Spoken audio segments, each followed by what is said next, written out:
చేపల్లో ఇలాంటి ఒక చేప కూడా ఉంటుందని నాకైతే అస్సలు తెలియదండి. రీసెంట్గా మా వారు తీసుకొచ్చారు. ఇది వచ్చేసి పండుగప్ప చేప అంట. దీంట్లో అసలు ముల్లే లేదు.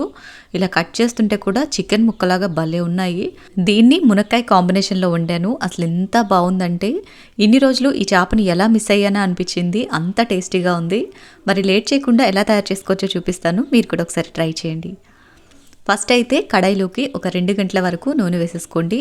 మీడియం సైజులో కట్ చేసుకున్న ఒక 1/2 కేజీ ఉల్లిపాయ ముక్కలు, అలాగే 2-3 సన్నగా కట్ చేసుకున్న పచ్చిమిరపకాయల ముక్కలు వేసేసి వీటిని కాస్త వేగనివ్వండి. ఇలా కొంచెం వేగిన తర్వాత ఇప్పుడు ఇందులోకి 1/2 స్పూన్ అల్లం వెల్లుల్లి పేస్ట్ వేసి ఫ్రై చేసుకోండి. ఈ అల్లం వెల్లుల్లి పేస్ట్ పచ్చివాసన పోయేట్టు ఫ్రై చేసేసుకుని 3 మునక్కాయల్ని ఈ విధంగా ముక్కలు కట్ చేసుకుని పైన తొక్కంతా కూడా తీసేసి శుభ్రంగా వాష్ చేసుకుని ఇందులోకి యాడ్ చేసుకోవాలి. ఈ మునక్కాయలు కూడా వేసి చక్కగా కలిపేసిన తర్వాత 1/2 కేజీ టమాటా ముక్కలు యాడ్ చేసుకోండి. ఉల్లిపాయలు 1/2 కేజీ తీసుకుంటే టమాటాలు 1/2 కేజీ తీసుకోవాలి. డబుల్ క్వాంటిటీ అనమాట.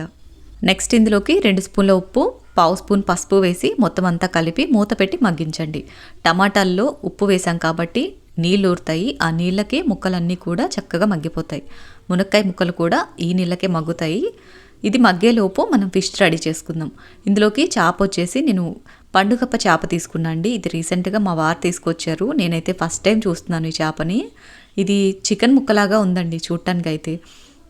ఉడికిన తర్వాత కూడా చికెన్ ముక్కలకి ఏ విధంగా అయితే పీచు పీచుగా ఉంటుందో అదే విధంగా ఉంది ఇది కూడా.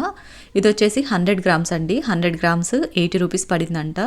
కట్ చేస్తే చూడండి లోపల నిజంగానే చికెన్ పీసెస్ లాగా ఉన్నాయి. ఒక్క ముళ్ళు కూడా లేదండి. చేప అయితే నిజంగా చాలా చాలా బాగుంది.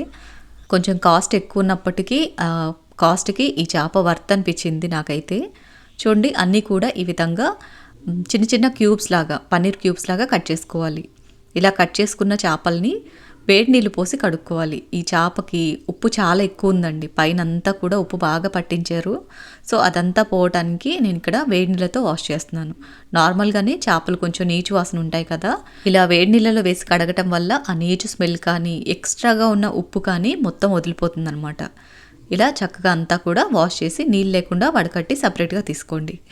నేను ఈ రెసిపీ ఇన్స్టాలో పోస్ట్ చేస్తే చాలామంది అడిగారు, ఇవి ఎక్కడ దొరికాయక్క, మీరు ఎక్కడ తీసుకున్నారని. ఇవి నేను లోకల్లో తీసుకున్నా అండి, ఆన్లైన్లో కాదు. లోకల్ ఫిష్ మార్కెట్స్లో దొరుకుతాయి, ట్రై చేయండి. మనం ఈ చేపల్ని క్లీన్ చేసుకునే లోపు టమాటాలు, ఉల్లిపాయలు అన్నీ కూడా ఇలా చక్కగా మగ్గిపోయాయి చూడండి. మునక్కాయ ముక్కలు కూడా ఆల్మోస్ట్ ఉడికిపోయాయి. ఇప్పుడు ఇందులోకి 2 స్పూన్ల కారం కూడా వేసేసి అంతా కూడా ఈ విధంగా ఒకసారి మిక్స్ చేసేసుకుని ఒక 2 నిమిషాల పాటు లో ఫ్లేమ్లోనే కారం కొంచెం పచ్చివాసన పోయేట్టు మగ్గించండి. ఇలా మగ్గించిన తర్వాత ఇప్పుడు ఇందులోకి ఒక 1/2 లీటర్ వరకు నీళ్ళు వేసేసుకోండి.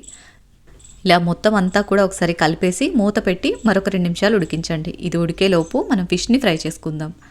ఎండు చేపలు ఫ్రై చేసుకోవడానికి వేరొక కడాయిలో ఇలా 1 గంట నూనె వేసుకుని నూనె కాస్త వేడైన తర్వాత మనం శుభ్రం చేసి పెట్టుకున్న చేప ముక్కలు ఏవైతే ఉన్నాయో అవన్నీ కూడా ఇందులో వేసేసుకోవాలి.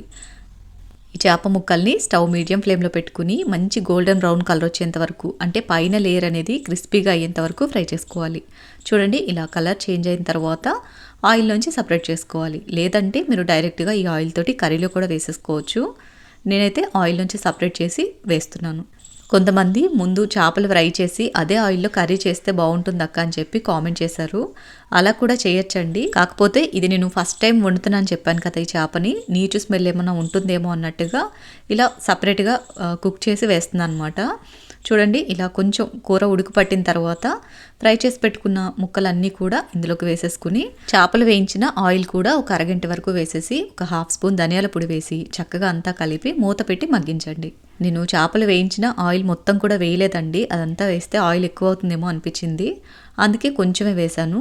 మీరు కావాలి అంటే ఆయిల్తో పాటుగా చేపల్ని డైరెక్ట్గా వేసేసుకోవచ్చు.